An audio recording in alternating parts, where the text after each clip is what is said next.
اعوذ باللہ من الشیطان الرجیم بسم اللہ الرحمن الرحیم وما قدر اللہ حق قدرہ اذ قالوا ما انزل اللہ علی بشر من شیء قل من انزل الكتاب الذي جاء به موسى نورا وهدى للناس تجعلونه قراطيس تبدونها وتخفون كثيرا وعلمتم ما لم تعلموا انتم ولا آباؤكم قل الله ثم ذرهم في خوضهم يلعبون وهذا كتاب انزلناه مبارك مصدق الذي بين يديه ولتنذر القرى ومن حولها والذين يؤمنون بالآخرة يؤمنون به وهم على صلاتهم يحافظون صدق الله العظيم۔ اب اس سورہ مبارکہ میں اس رد و قدح کا ذکر ہو رہا ہے کہ جو یہودیوں کے سکھلانے پڑھانے سے مکے کے کچھ لوگ حضور سے کر رہے تھے۔ اب تک جو گفتگو ہوئی ہے وہ خالص ان کی طرف سے تھی اور انہی کے ساتھ سارا مکالمہ تھا اور محاجہ تھا، لیکن جیسا کہ میں عرض کر چکا ہوں یہ صورتیں جو ہیں سورہ انعام اور سورہ اعراف یہ مکی دور کے آخری زمانے کی ہیں، اور ظاہر ہے کہ اس وقت تک چرچا پہنچ چکا تھا مدینہ منورہ میں بھی حضور کی رسالت اور نبوت کے دعوے کا، اور کان کھڑے ہو چکے تھے اہل کتاب کے یہود کے، تو وہیں سے بیٹھے ہوئے انہوں نے ریشہ دوانیاں کرنی شروع کر دی تھی۔ اور جیسے کہ ہم پڑھ چکے ہیں کہ جب زدہ میں کوئی آ جائے تو وہ یہاں تک کہہ بیٹھتے تھے کہ ان مسلمانوں سے تو یہ مشرک بہتر ہیں جو بتوں کو پوجتے ہیں وغیرہ وغیرہ۔ اسی طرح کی ایک بات وہ ہے جو یہاں کہی جا رہی ہے، وما قدر اللہ حق قدرہ، اور انہوں نے ہرگز قدر نہ کی اللہ کی جیسا کہ قدر کرنی چاہیے تھی۔ اس قالو، جبکہ انہوں نے کہا ما انزل اللہ علی بشر من شیء، جبکہ انہوں نے کہا کہ نہیں اتاری ہے اللہ نے کسی بھی انسان پر کوئی بھی چیز، کیٹیگوریکل ڈینائل۔ چونکہ یہ لوگ جو تھے مکے والے یہ کتابوں سے واقف نہیں تھے، تو یہود نے سب سے پہلے جو ان سے کہا وہ یہ ہے کہ یہ سب خیال ہے، وہم ہے، اللہ نے کبھی کوئی چیز اتاری ہی نہیں کسی پر۔ اب چونکہ یہ سوال آیا تھا ان کی طرف سے، لہذا جواب میں مشرکین مکہ سے خطاب نہیں کیا ہے، بلکہ براہ راست جن کی طرف سے یہ بات آئی تھی ان سے خطاب ہے۔ قل من انزل الکتاب الذی جاء بہ موسیٰ، ان سے پوچھئے کہ پھر کس نے اتاری تھی وہ کتاب جو موسیٰ لے کر آئے تھے؟ کیا وہ من گھڑت تھی موسیٰ کی، اپنے ہاتھ سے لکھی ہوئی تھی؟ اگر اللہ نے کبھی کچھ نہیں اتارا تو من انزل الکتاب الذی جاء بہ موسیٰ نورا وہدی للناس، کہ جو نور بھی تھی اس کے اندر نور بھی تھا، وہ خود روشن تھی اور لوگوں کے لیے رہنمائی تھی۔ تجعلونہ قراطیس، تم نے اسے ورق ورق کر دیا ہے، ٹکڑوں میں بانٹ دیا ہے، حصوں میں تقسیم کر دیا ہے۔ تبدونہا وتخفون کثیرا، کچھ کو ظاہر بھی کرتے ہو لیکن اکثر کو چھپا کر رکھتے ہو۔ یہودیوں نے کتاب کو جس طرح چھپایا ہے اور اپنے من مانی فتویٰ فروشی کے لیے تو انہوں نے یہ شکل اختیار کی تھی کہ عام لوگوں کے ہاتھ میں یہ کتاب نہیں آنی چاہیے، بڑی محفوظ رہنی چاہیے وہ، اور یہ کہ عام لوگوں کی دسترس میں نہ ہو۔ وَعُلِّمْتُمْ مَا لَمْ تَعْلَمُوا أَنْتُمْ وَلَا آبَاؤُكُمْ، اور تمہیں سکھائی گئی تھی وہ سب باتیں جو نہ تم جانتے تھے تمہارے آباء و اجداد جانتے تھے۔ قُلِ اللَّهُ، کہیے یہ سب اللہ نے نازل کیا، تورات بھی اللہ نے نازل فرمائی تھی، انجیل بھی اللہ نے نازل فرمائی تھی، اب یہ قرآن بھی اللہ نے نازل فرمایا ہے۔ ثُمَّ ذَرْهُمْ فِي خَوْضِهِمْ يَلْعَبُونَ، پھر یہ بات کہنے کے بعد اے نبی صلی اللہ علیہ وسلم ان کو چھوڑ دیجئے اور ان سے کنارہ کشی کر لیجئے، وہ اپنی باتوں میں خرافات کے اندر کھیلتے رہیں۔ وَهَذَا كِتَابٌ أَنزَلْنَاهُ مُبَارَكٌ، اور اب یہ کتاب ہے جسے ہم نے نازل کیا ہے بڑی بابرکت ہے، مصدق الذی بین یدیہ، جو تصدیق کرتے ہوئے آئی ہے اس کی جو اس کے سامنے موجود ہے۔ وَلِتُنذِرَ القرى ومن حولها، تاکہ اے نبی صلی اللہ علیہ وسلم آپ خبردار کر دیں القرى اور اس کے آس پاس کے لوگوں کو۔ القرى، قرى قریے کی جمع ہے، قرى بستیوں کی ماں، بستیوں کی جڑ، بستیوں کی بنیاد۔ ہر ملک کے اندر ایک شہر ایسا ہوتا ہے کہ جو گویا کہ اس کے لیے مرکز کی حیثیت رکھتا ہے، دارالخلافہ کہیں، دارالحکومت کہیں۔ تو اگرچہ عرب میں کوئی حکومت نہیں تھی مرکزی حکومت، لیکن یہ کہ عرب میں، جزیرہ نما عرب میں مکہ مکرمہ کو القرى کی حیثیت حاصل تھی۔ یہی ایک شہر ایسا تھا کہ جہاں تو یہ کہ کعبہ تھا، تمام قبیلے جو ہیں وہ یہاں حج کے لیے آتے تھے، ان کا مذہبی مرکز تھا۔ پھر یہ کہ جو قریش کو خاص طور پر ایسٹ ویسٹ ٹریڈ کے اندر جو خاص مونوپولی حاصل ہو گئی تھی، اور وہ بھی اسی کعبے کی برکت کی وجہ سے، اس کی وجہ سے پیسے کی ریل پیل بھی تھی، قافلے آتے تھے جاتے تھے، یہیں سے ہو کر جو یمن سے قافلے چلتے تھے مکے سے ہو کر شام کو جاتے تھے، شام سے آتے تھے مکے سے ہو کر پھر یمن کو جاتے تھے. یہ ام القریٰ ہے. تو اے نبی ہم نے آپ کے پاس اب یہ کتاب نازل کی ہے جو مبارک ہے، تاکہ آپ ام القریٰ میں جو رہنے والے انہیں خبردار کریں، اور من حولہا، اور جو ان کے ارد گرد ہیں. اب یہ من حولہا کا معاملہ یہ ہے کہ اس کا تو دائرہ بڑھتا چلا جائے گا، اس لیے کہ ایک ماحول امیڈیٹ ہے، ایک ذرا اور فاصلے پر ہے، ایک اور فاصلے پر ہے. اور ویسے یہ ہے کہ دنیا کا نقشہ اگر ہم دیکھیں کہ جو بھی پرانے بر اعظم تین تھے، ایشیا، یورپ اور افریقہ، باقی یہ کہ امریکہ بھی بہت دیر کے بعد جا کر جو دریافت ہوا ہے، آسٹریلیا اور انٹارکٹیکا جو ہے، تو یہ اصل میں ناف معلوم ہوتی ہے ان تین بر اعظموں کی.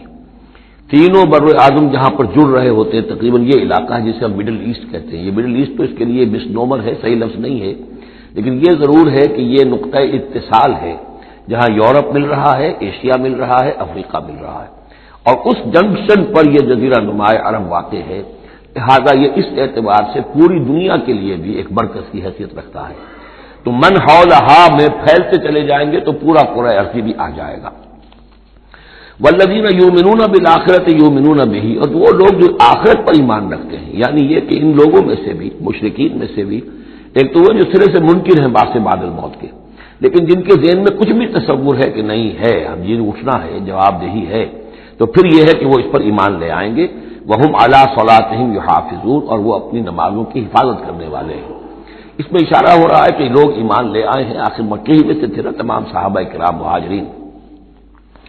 ومن اظلم ممن افترى علی اللہ کذبا، اس سے بڑھ کر ظالم کون ہوگا جس نے اللہ پر کوئی بات گھڑ کر منسوب کر دی، نمبر ایک.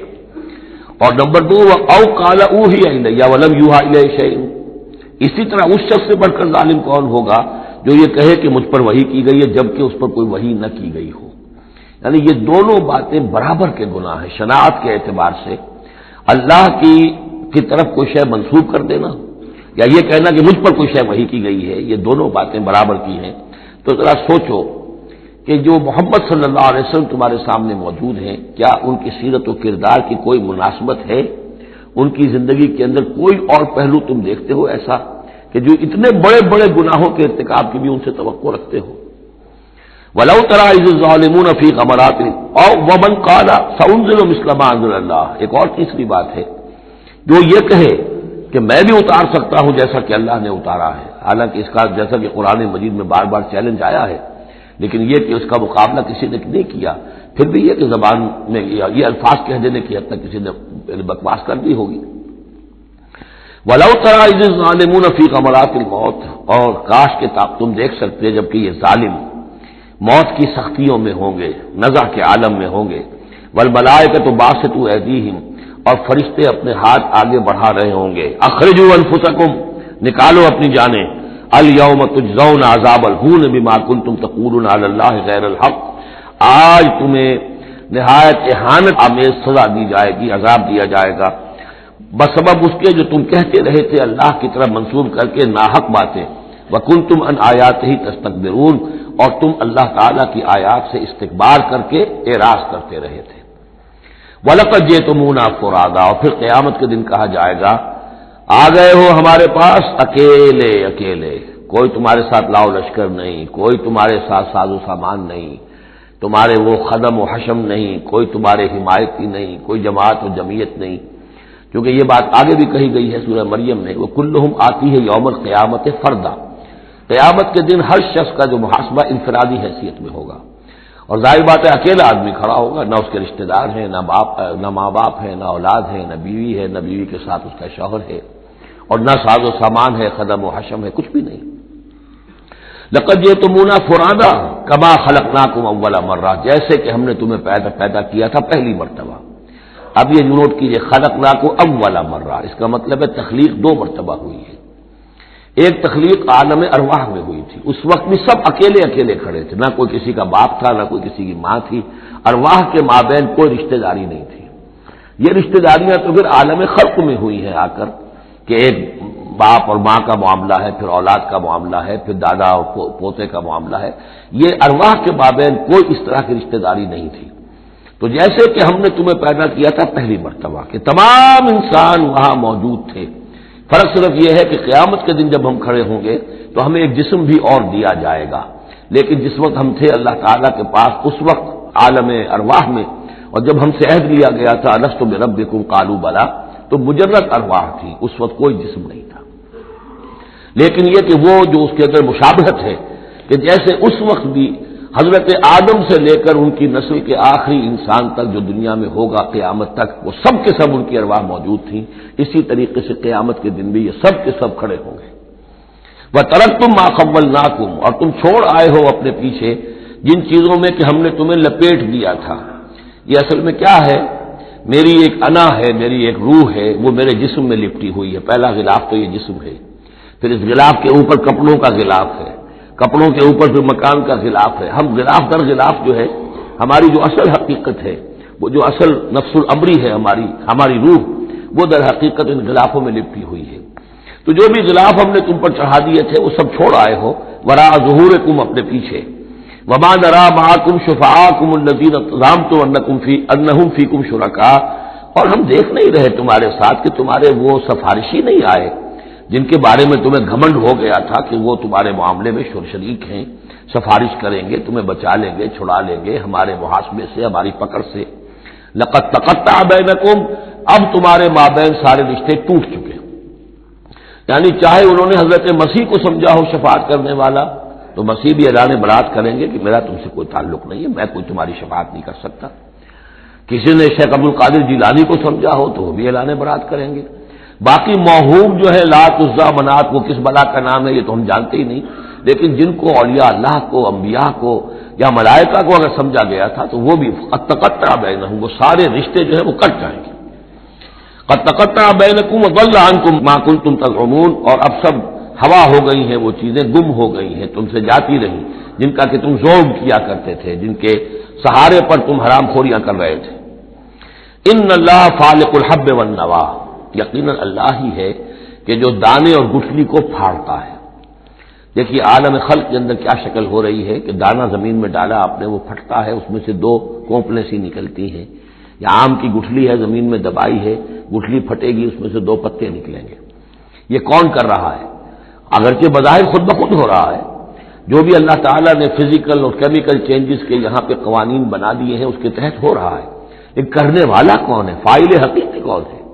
جیسا کہ شیخ عبد القادر جیلانی ہی کا نام آیا تھا رحمۃ اللہ علیہ، تو انہوں نے اپنے جو وصایا ہے ان میں بڑا پیارا جملہ لکھا ہے کہ میرے بچے، اپنے بچے کے لیے وصیت لکھی تھی، اس حقیقت کو ہر وقت مستحضر رکھنا کہ لا فاعل فی الحقیقت ولا مؤثر الا اللہ، حقیقت میں مؤثر اور فاعل اللہ کے سوا کوئی نہیں۔ تاثیر ہے تو اس کی بنا پر ہے، اس کے اذن سے ہے۔ کوئی فعل کا ارادہ تم کر سکتے ہو، لیکن فعل کا بالفعل انجام پذیر ہونا یہ تمہارے اختیار میں نہیں ہے، یہ تو اللہ کے حکم سے ہوگا۔ ان اللہ فالق الحب والنوا، یقیناً اللہ ہی ہے پھاڑنے والا دانے اور گٹھلی کا۔ یخرج الحی من المیت ومخرج المیت من الحی، وہ نکالتا ہے زندہ کو مردہ میں سے، اور وہ نکالنے والا ہے مردہ کو زندہ میں سے۔ مخرج المیت من الحی ذالکم اللہ فانا تؤفکون، وہ ہے اللہ، لیکن تم کدھر بچلے جا رہے ہو، کدھر تم الٹے جا رہے ہو، اس اللہ کو پہچانو۔ فالق الاصباح، اب یہ فلق دوسرا بھی ہے، وہ ہے صبح کا پھاڑنے والا، رات کی سیاہی کا پردہ چاک کر کے سپیدہ سحر کو نمودار کرنے والا۔ یہ بھی خود بخود ہو رہا ہے، زمین کی گردش ہے، جو بھی ہے اس کے تحت ہو رہا ہے، لیکن یہ بھی یہ نہ سمجھے کہ یہ بھی اللہ تعالیٰ کے تصرف کے بغیر اور اس کی تدبیر کے بغیر ہے، بلکہ یہی ہوگا فالق الاصباح، صبح کی روشنی کا پھاڑنے والا۔ وجعل اللیل سکنا والشمس والقمر حسبانا، اب دیکھیے یہ ہے وہ آلاء اللہ جن کے حوالے سے اللہ کی عظمت، اللہ کی صفات، اللہ کی قدرت، ان سب چیزوں کو نمایاں کیا جا رہا ہے۔ التذکیر بآلاء اللہ۔ وجعل اللیل سکنا، اس نے بنا دیا ہے رات کو سکون کی جگہ، سکون کا وقت۔ والشمس والقمر حسبانا، اور سورج اور چاند کو اس نے بنا دیا حساب کے لیے، وہ حساب کا ایک نظام ہے جس کے تحت چل رہے ہیں، اسی سے دن وجود میں آ رہے ہیں، رات وجود میں آ رہی ہے، اسی سے مہینے وجود میں آ رہے ہیں۔ ذالک تقدیر العزیز العلیم، یہ اندازہ ہے مقرر کیا ہوا اس ہستی کا جو العزیز ہے اور العلیم ہے، زبردست ہے اور سب کچھ جاننے والی ہے۔ وَهُوَ الَّذِي جَعَلَ لَكُمُ النُّجُومَ لِتَهْتَدُوا بِهَا فِي ظُلُمَاتِ الْبَرِّ وَالْبَحْرِ، اور وہی ہے کہ جس نے ستاروں کو بنا دیا ہے تمہارے لیے کہ ان سے تم راستہ پاؤ۔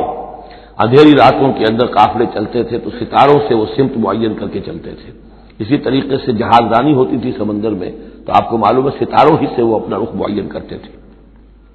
لِتَهْتَدُوا بِهَا فِي ظُلُمَاتِ الْبَرِّ وَالْبَحْرِ، خشکی اور سمندر کی تاریکیوں میں تم ان ستاروں سے راستہ پاتے ہو۔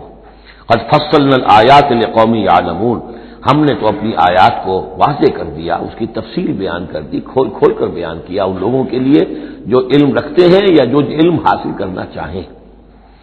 وَهُوَ الَّذِي أَنشَأَكُم مِّن نَّفْسٍ وَاحِدَةٍ، اور وہی ہے کہ جس نے تمہیں اٹھایا ایک جان سے۔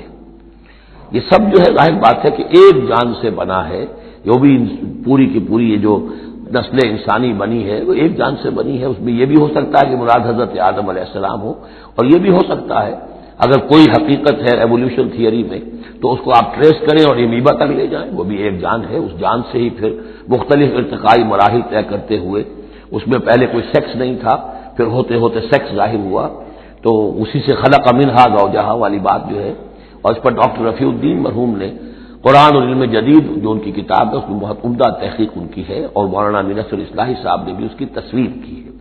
تو جن لوگوں کو دلچسپی ہو اس کتاب کا مطالعہ کریں کہ یہ ایک جان سے پیدا کرنے کا مطلب کیا ہے۔ فَمُسْتَقَرٌّ وَمُسْتَوْدَعٌ، اس نے بنایا تمہیں ایک جان سے، لیکن پھر یہ کہ تمہارے لیے ایک تو مستقل ٹھکانہ ہے اور ایک ہے کچھ دیر کے لیے امانت کے طور پر رکھے جانے کی جگہ۔ اب یہ مستقر کیا ہے، مستودع کیا ہے، اس پر 3 قول ہیں مفسرین کے۔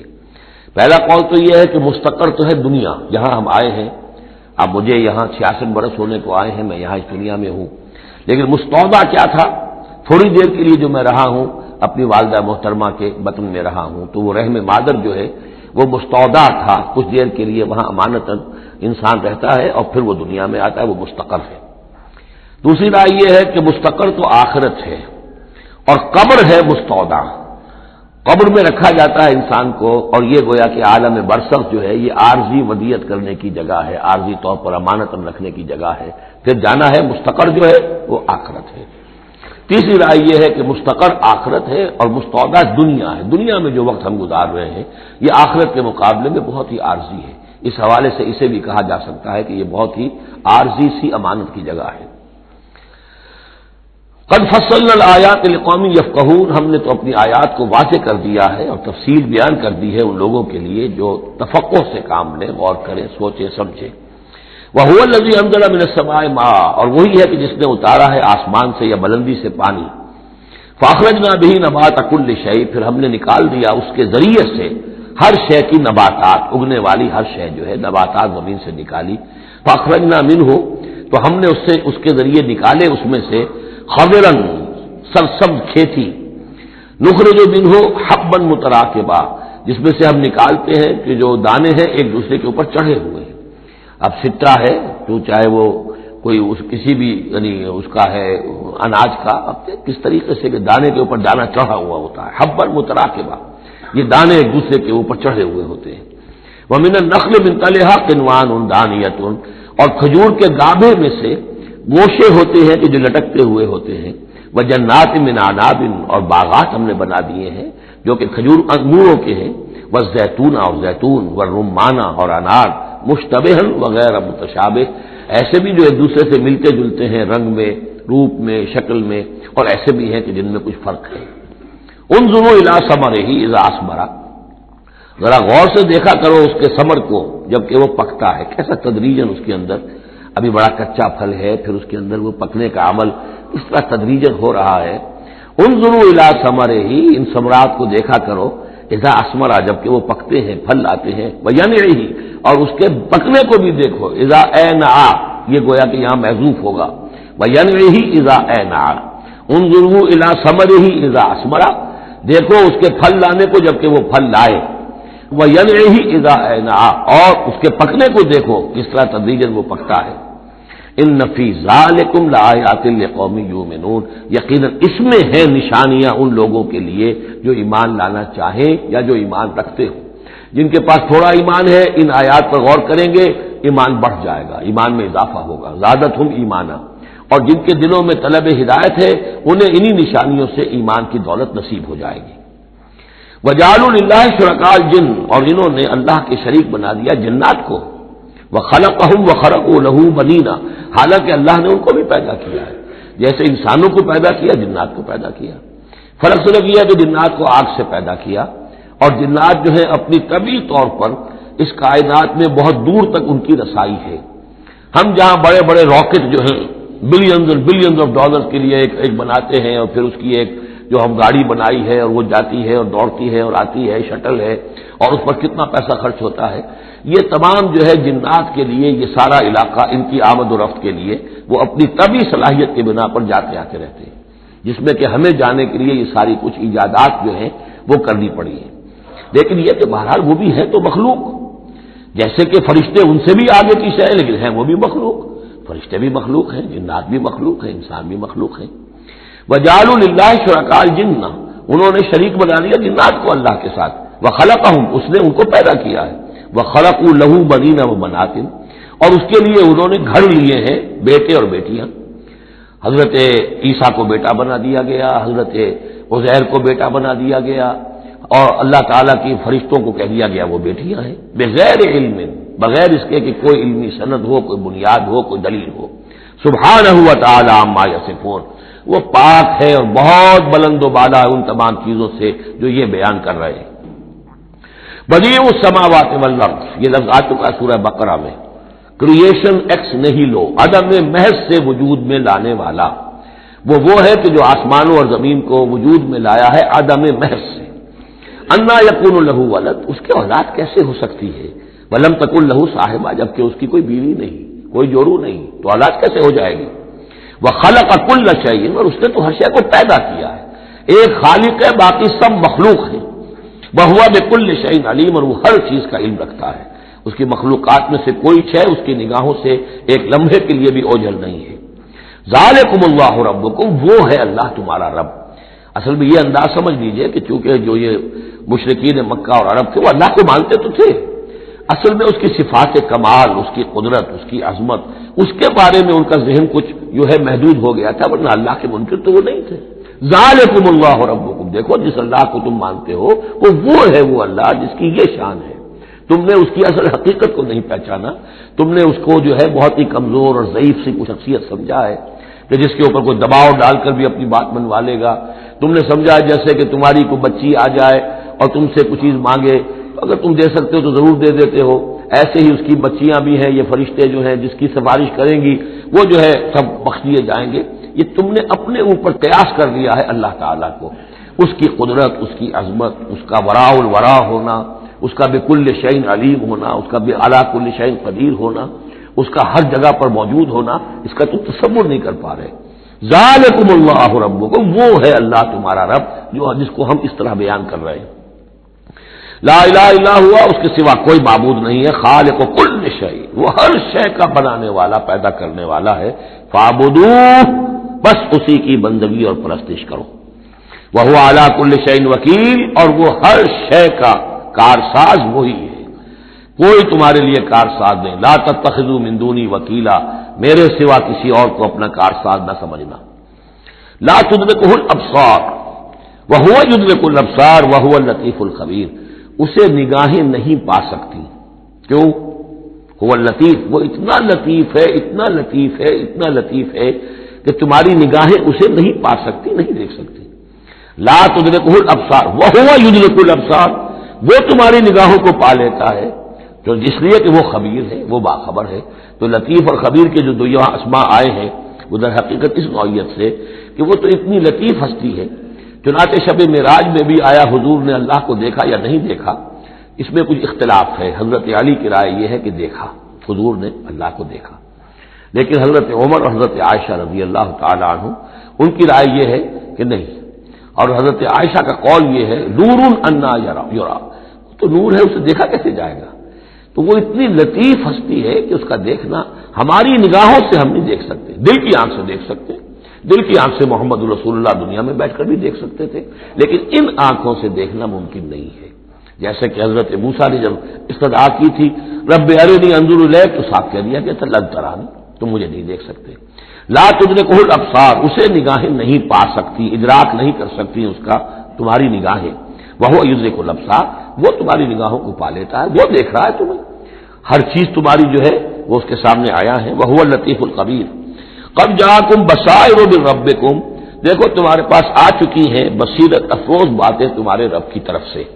فمن ابصر فلنفسہ، تو جو کوئی دیکھے گا، آنکھیں کھولے گا، حقائق کا مواجہہ کرے گا، حقیقت کو تسلیم کرے گا، تو وہ اپنے بھلے کے لیے، فلنفسہ ہی. ومن عمی فعلیہا، اور جو کوئی اندھا بن جائے گا، آنکھیں بند کر لے گا، حقیقت کو نہیں دیکھنا چاہے گا کسی تعصب کی وجہ سے، ہردرمی کی وجہ سے، ضد کی وجہ سے، تو اس کا سارا وبال اس پر آئے گا. وما انا علیکم بحفیظ، اور بہرحال میں تمہارا کوئی نگران نہیں ہوں، میں تمہارے اوپر کوئی ٹھیکیدار نہیں ہوں، میں تمہاری طرف سے جواب دہ نہیں ہوں.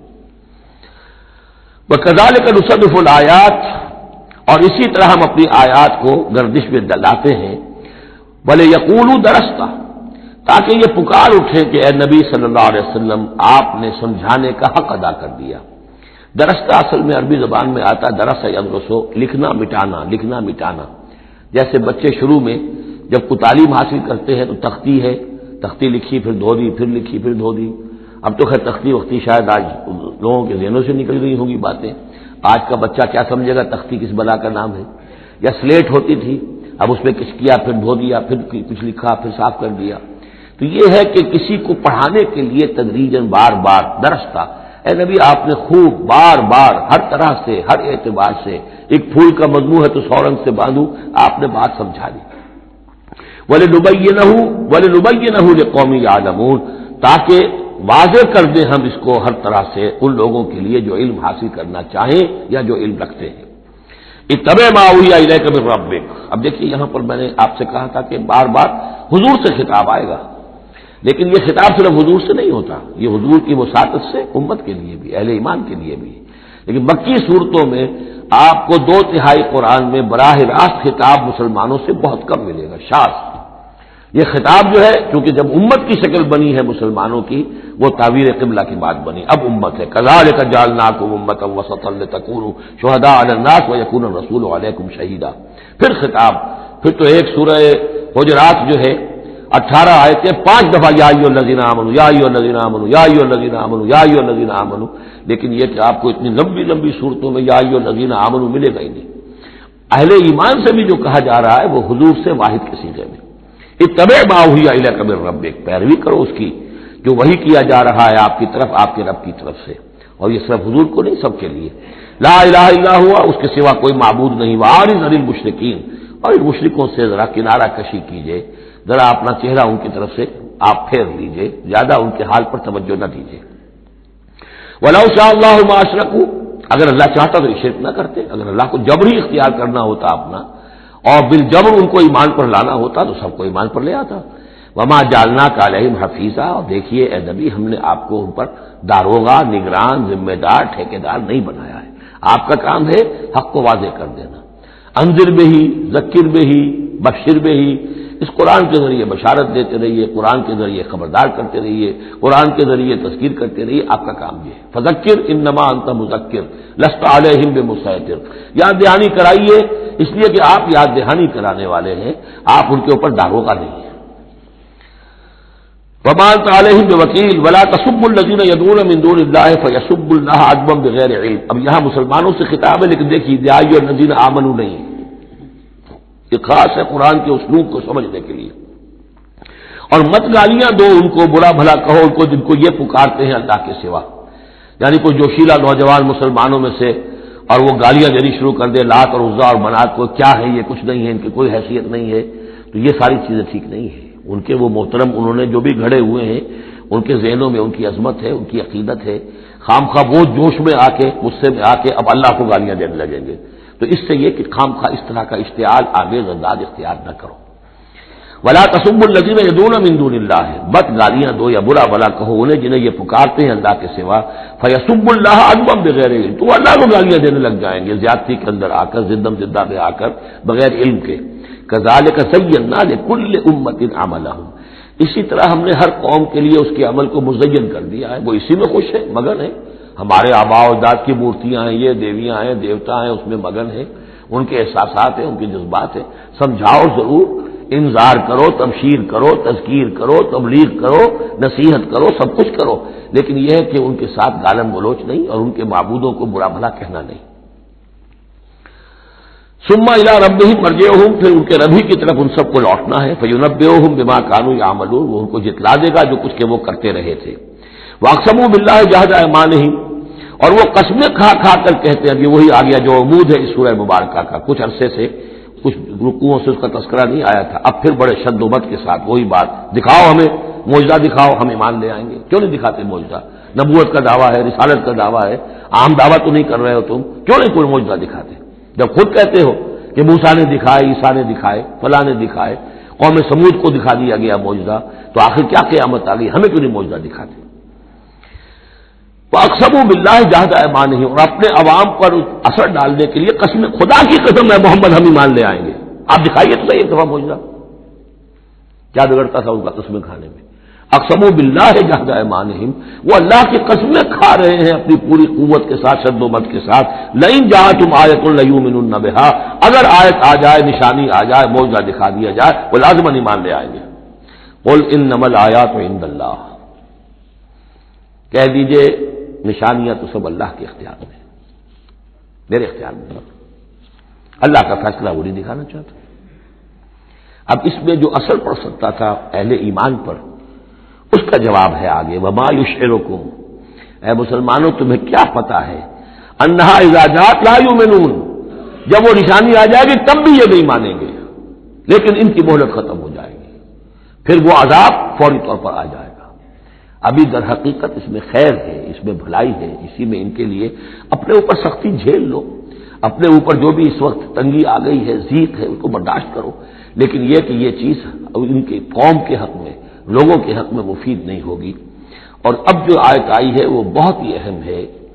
وَنُقَلِّبُ أَفْئِدَتَهُمْ وَأَبْصَارَهُمْ كَمَا لَمْ يُؤْمِنُوا بِهِ أَوَّلَ مَرَّةٍ، ہم ان کے دلوں کو الٹ دیں گے، ان کی نگاہوں کو الٹ دیں گے، اس لیے کہ وہ ایمان نہیں لائے تھے پہلی مرتبہ. دیکھیے یہ قاعدہ قانون اب اچھی طرح سمجھ لیجئے جو سورہ بقرہ کے شروع ہی میں آ گیا تھا پہلے رکوع میں. انسان کا معاملہ یہ ہے کہ اللہ تعالیٰ نے اسے جو صلاحیتیں دی ہیں، اگر وہ اس کو استعمال کرے گا تو اس صلاحیت میں اضافہ ہوتا ہے. آپ علم جو ہے لوگوں کو سکھائیں گے، آپ کے علم میں اضافہ ہوگا. آپ آنکھ کا استعمال کریں گے، آنکھ کی بصارت برقرار رہے گی. پٹی باندھ دیجیے آنکھ پر، 2-4 مہینے تک پٹی بندھی رہے، بصارت ظاہر ہو جائے گی. اس جوڑ کا کام ہے کہ یہ چلے، حرکت کرے. اس کے اوپر آپ پلاسٹر لگا دیجیے، کئی مہینے لگا رہے، اس کی حرکت ختم ہو جائے گی، لاک ہو جائے گی. جو صلاحیت اللہ نے دی ہے اس کا استعمال نہیں ہوگا تو وہ ہوتے ہوتے وہ صلاحیت پھر زائل ہو جاتی ہے، ضائع ہو جاتی ہے، سلب ہو جاتی ہے. ایک باطنی صلاحیت ہے حق کو پہچاننے کی. میرے اندر وہ صلاحیت ہے، مجھ پہ حق منکشف ہوا اور میرے دل نے گواہی دی حق ہے، میں نے اس کو دیکھنے سے انکار کر دیا، نہیں مانوں گا میں، ضد کی وجہ سے، تعصب کی وجہ سے، ہردرمی کی وجہ سے. اب اس کے بعد دوبارہ پھر کہیں وہ حق کی ایک چنگاری سی روشن ہوئی، اب اس کا اثر آپ پر کم ہوگا، اس کے اثرات جو ہیں وہ کم ہوں گے. ہوتے ہوتے وہ شکل ہو جائے گی کہ اب سرے سے وہ حق کے پہچاننے کی صلاحیت ہی ختم ہو جائے گی. اس کو کہا ہے ختم اللہ علی قلوبہم وعلی سمعہم وعلی ابصارہم غشاوہ، اللہ نے مہر کر دی ہے ان کے دلوں پر اور ان کی سماعت پر اور ان کی آنکھوں کے آگے پردے ڈال دیے، اس لیے کہ اب مہر ہو گئی، جس کو انگریزی میں ہم کہتے ہیں پوائنٹ آف نو ریٹرن. اب اس انتہا کو پہنچ چکے ہو تم کہ یہاں سے واپسی کا کوئی امکان نہیں. ہر معاملے میں کوئی ایک وقت ہوتا ہے کہ ابھی آپ واپس جا سکتے ہیں، کوئی پسپائی کوئی اختیار کر سکتے ہیں، کوئی واپس جا سکتے ہیں، کوئی شرافت کے ساتھ کہیں جو ہے وہ آپ ریٹریکٹ کر سکتے ہیں اپنے سٹیپس کو، ایک حد کے بعد پھر ممکن نہیں ہوتا. اسی کو یہاں کہا ہے کہ چونکہ جب پہلی مرتبہ حق ان پر منکشف ہو گیا، اللہ نے حجت قائم کر دی، حق منکشف ہو گیا، پہچان لیا ان کے دل نے، ان کی روح نے کہ بصیرت باطنی نے کہ یہ حق ہے، تو فوراً مان لیتے تو خیریت تھی.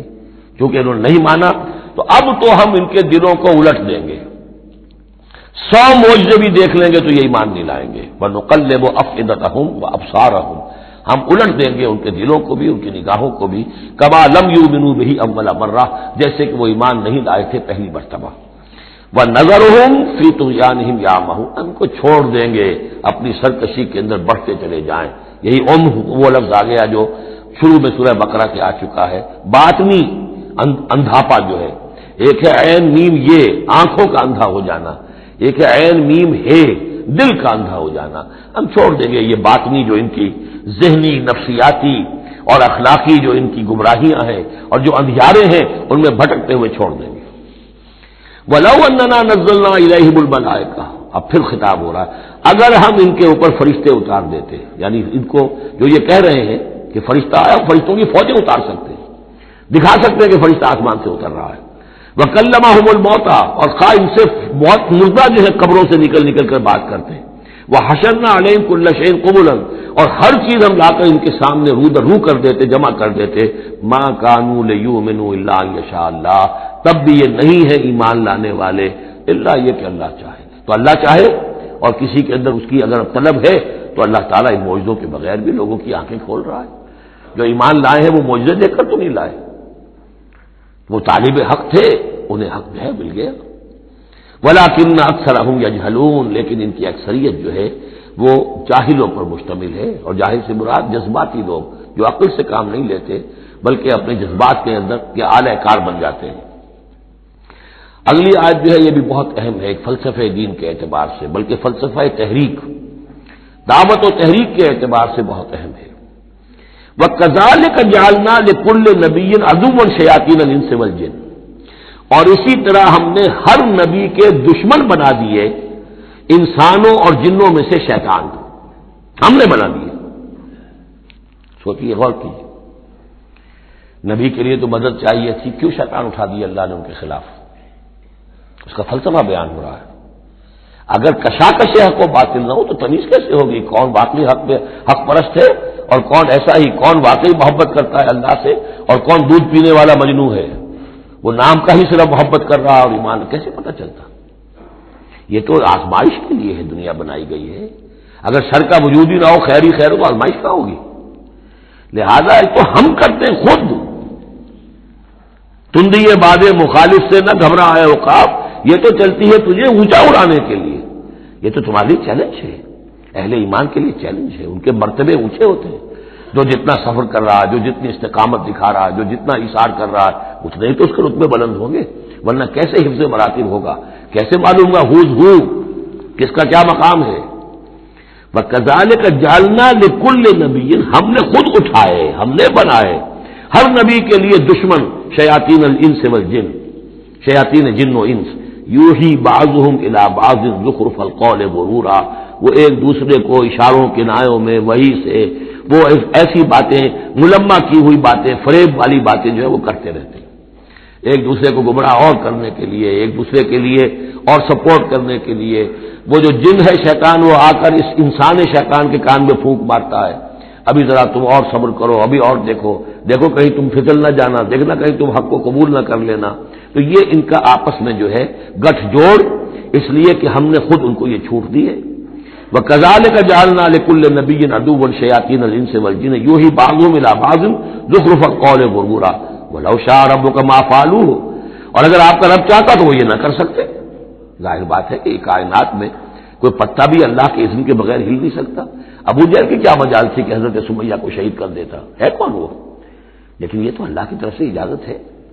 اس کا ہاتھ شل ہو جاتا، وہ ہاتھ جو اٹھا ہے برچھا لے کر ان کی شرمگاہ میں مارنے کے لیے، تو کیا وہ ہاتھ وہیں کا وہیں شل نہ ہو جاتا اللہ کے حکم سے؟ لیکن نہیں، اذن رب ہے. ٹھیک ہے، ہماری اس بندی کو آزما لو جتنا آزمانا ہے، لیکن جتنا تم آزما رہے ہو تمہیں کیا اندازہ ہوگا اس کے رتبے جو ہے ہمارے ہاں کتنے بلند سے بلند ہوتے چلے جا رہے ہیں، تم کیا جانو؟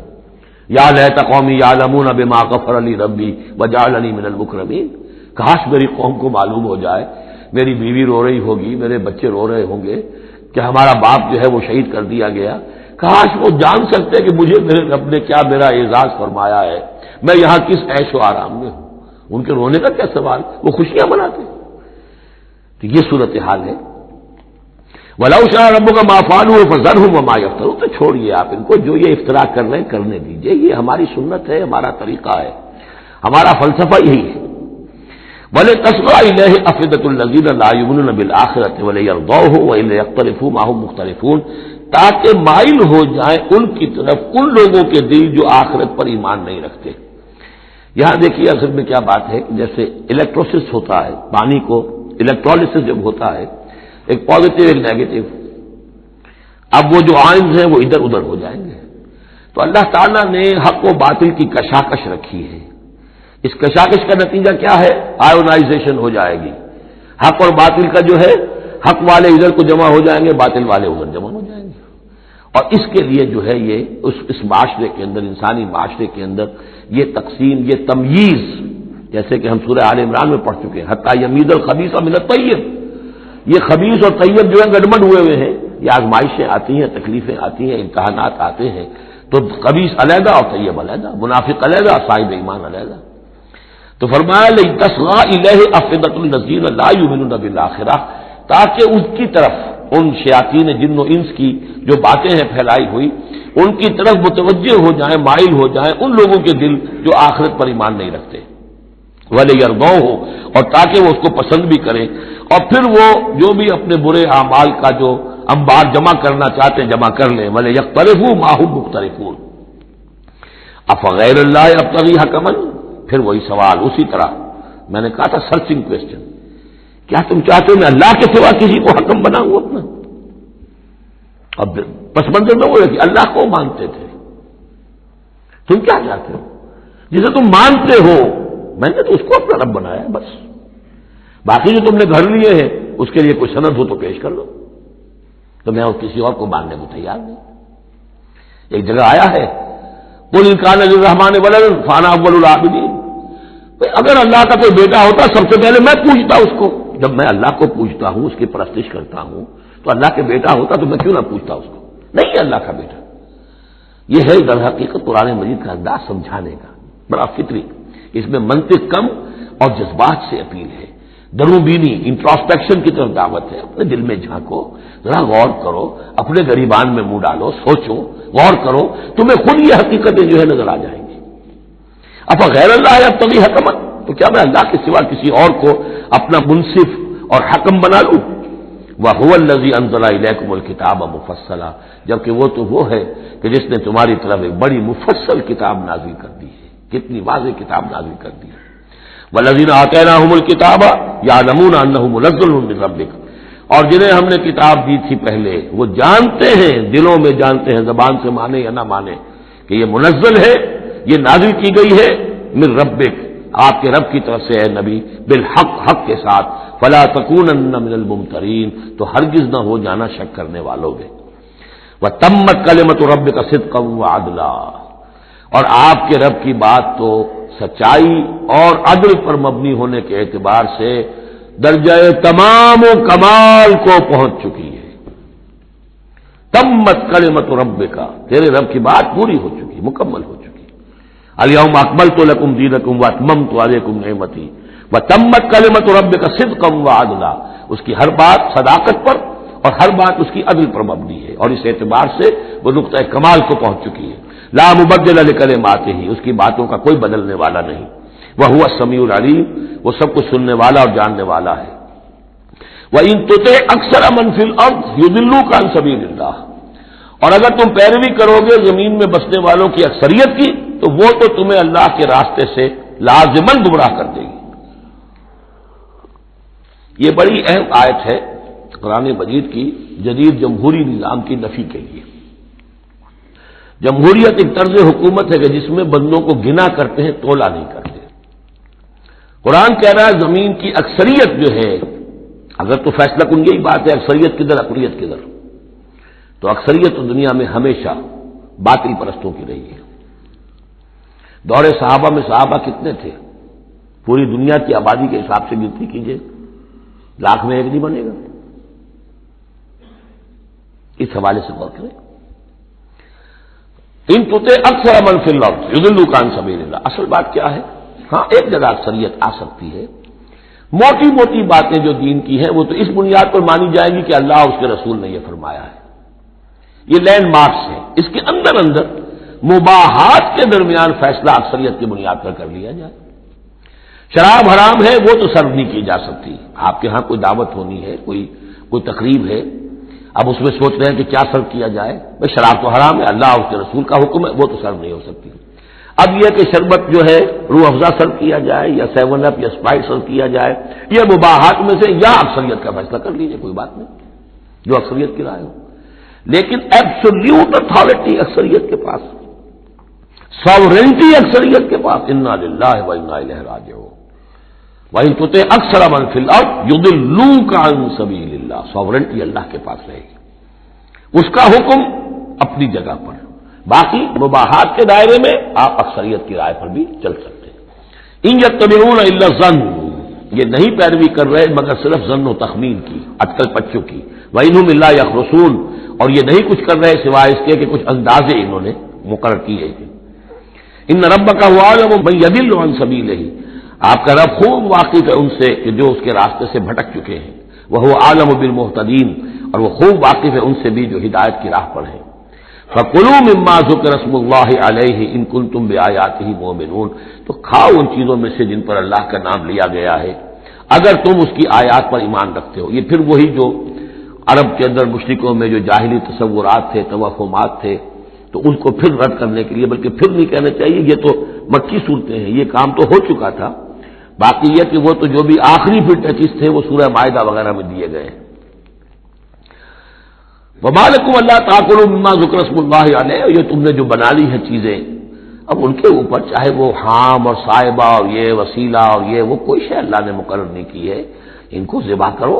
حلال جانور ہے, اونٹ ہے, کچھ اور ہے, اس کو حلال کر سکتے ہو, اللہ کا نام لو کھاؤ.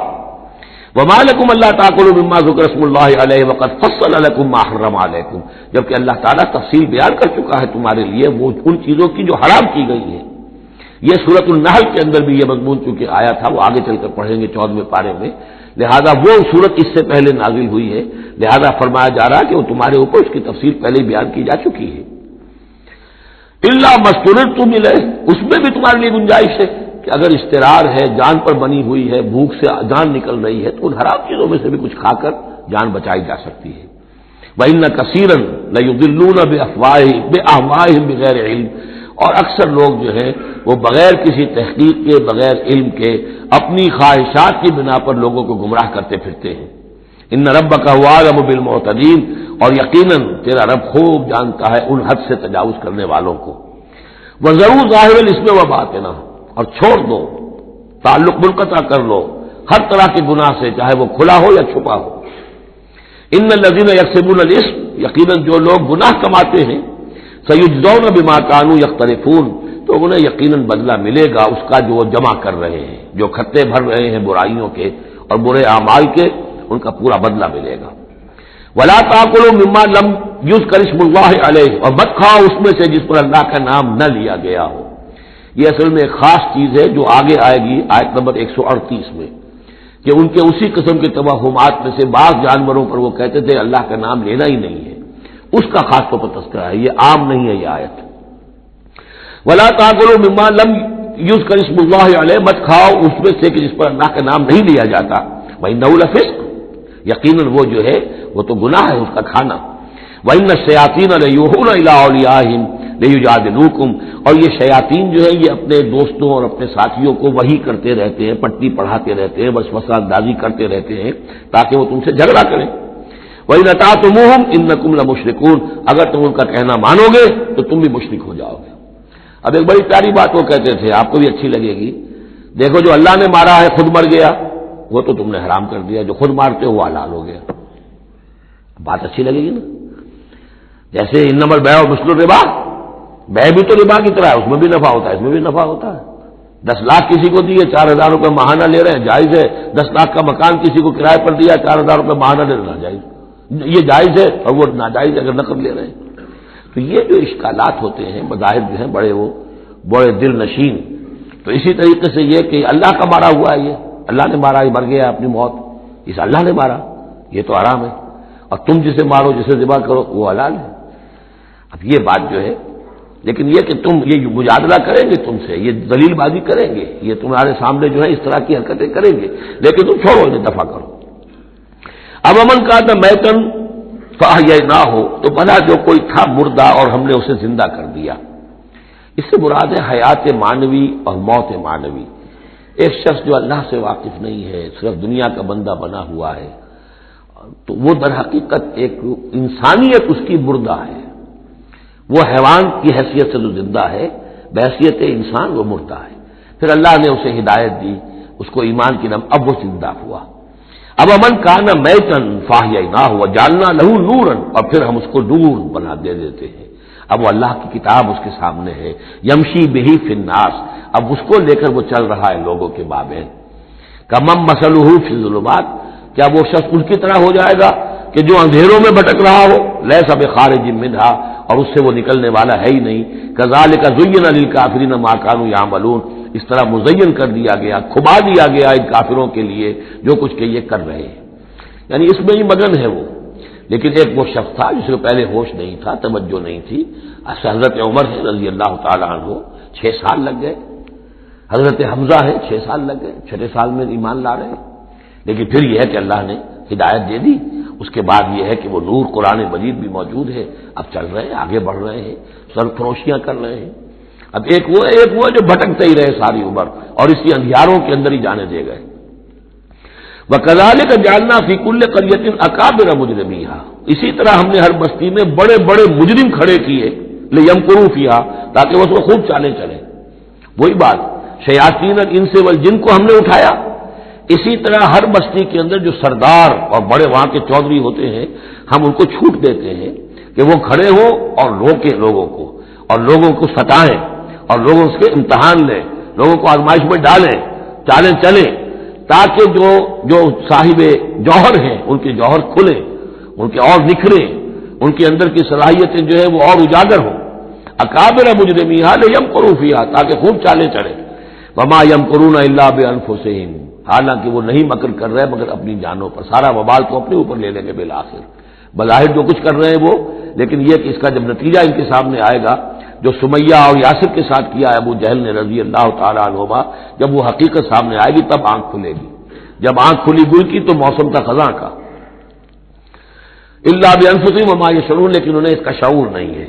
وَإِذَا جَاءَتْهُمْ آیَةٌ قَالُوا لَن نُؤْمِنَ حَتَّىٰ نُؤْتَىٰ مِثْلَ مَا أُوتِیَ رُسُلُ اللَّهِ، اور جب ان کے پاس کوئی نشانی آتی ہے، نشانی سے مراد قرآن کی آیت، قرآن کی دلیل، تشبیہ، تصریف آیات نئے انداز میں، فرمایا جب بھی ان کے پاس آیت آتی قالوا لن نؤمن، وہ کہتے ہیں ہرگز ایمان نہیں لائیں گے، حتیٰ نؤتیٰ مثل ما اوتی رسول اللہ، جب تک کہ ہمیں بھی وہی چیز نہ دی جائے جو اللہ کے دوسرے رسولوں کو دی گئی تھی، ویسے ہی حصی معجزے.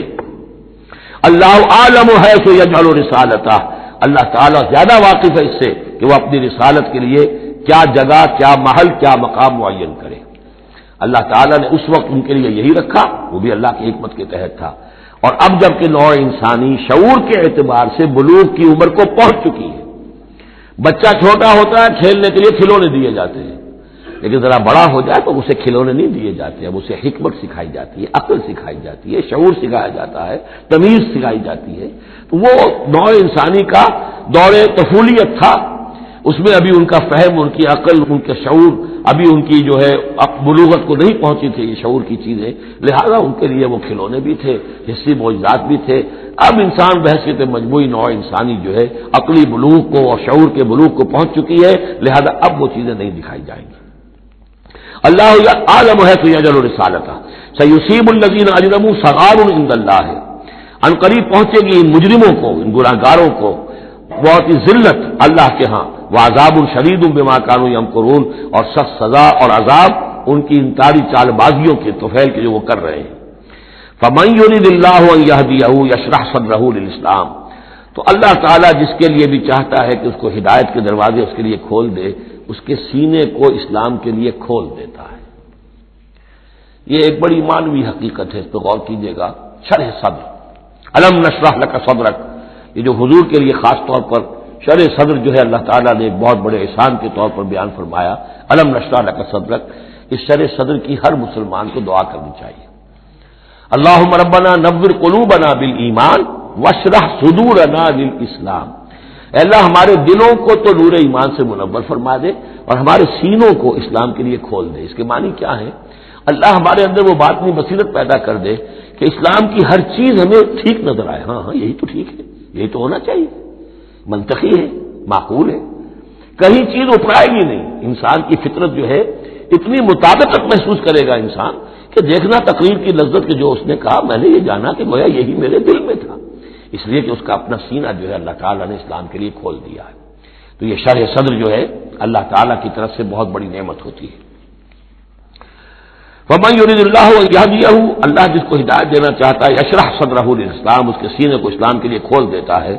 ومن یرید ان یضلہ، اور جس کے بارے میں وہ طے کر دے کہ اس کو تو اب گمراہی ہی پر رکھنا ہے، یجعل صدرہ ضیقا، اس کے سینے کو تنگ کر دیتا ہے، حرجا، بہت ہی تنگ اندر سے، کانما یصعد فی السماء، ایسے محسوس کرتا ہے جیسے اسے آسمان پر چڑھنا پڑ رہا ہے، جیسے اونچائی پر چڑھتے ہوئے سانس پھول جاتا ہے، آدمی کو معلوم ہوتا ہے کہ میرا شاید دل دھڑک دھڑک کر باہر ہی نکل آئے گا۔